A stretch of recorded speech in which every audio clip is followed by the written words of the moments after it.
We will be looking at the ThreeZero Bloodshot from Valiant Comics. He comes packaged in a semi-gloss finished box with some suggestive poses throughout, and a small window to show the figure, and plenty of warning on the back. But we're not here for paper, we're here for plastic. Welcome back to APR, where we exclusively look at comic and video game figurines. I do these videos every Tuesday and sometimes Friday if I can. Work has been busy, so I'm just dropping videos whenever I can right now, but at least one a week. Don't forget to follow, like, subscribe, comment, share, or not. Just a few helps. Thank you. Bloodshot, or Ray Garrison, or Angelo Mortale, or Michael Lazarus, or the Harbinger Hunter. An ex-soldier enhanced with nanites, giving him many powers and a master of many forms of combat.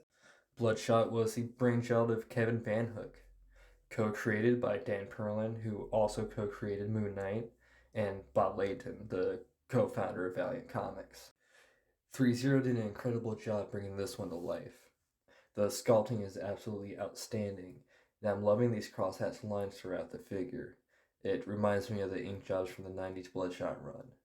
The paint and colors are great as well. My only complaint would be that his red circle on his chest is a little dark. Some paint does rub off from his pants to his lower abdomen, so do watch out for that. There are a good array of accessories as well. It's really all Bloodshot needs. We have a handgun, a submachine gun, a semi-automatic rifle. They all have a silver dry brush, but the sculpts are impressive, and definitely take the time to appreciate all the details on these.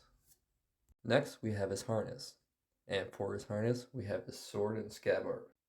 Now, this sword looks great, but I don't know how often I'll be taking this out because this is incredibly fragile. More fragile than those NECA Mirage Ninja Turtle swords. It's only my second time taking this out just to show the video. Definitely be careful. Following is his shirt with his symbol bleeding through. This was complicated to put on, and another part I'm not sure I'll display at all. Mostly character preference, but this does make his shoulders look strange. Next, we have hands. We get a pair of fists, some open palms, gripping hands, and a pair of firearm hands. Again, they look great and made of a soft plastic, so you can get the weapons in pretty easily. Lastly, my favorite accessory, we get a mini comic book. Here it is compared to this tiny madman, and then next to a regular size issue.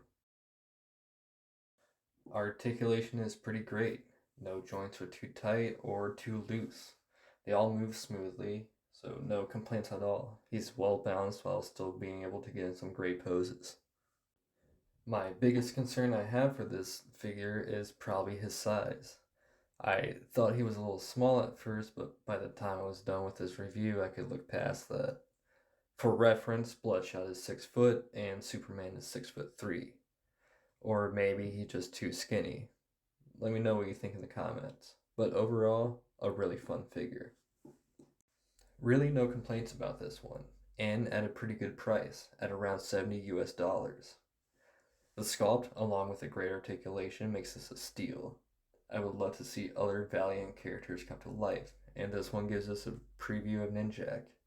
This figure came out to be a lot cooler than I was expecting. If you're into Bloodshot, I would say this is something you should definitely pick up. But that's really all I have for this one. Enjoy the slideshow. Thank you for supporting APR, Action Posing Resource.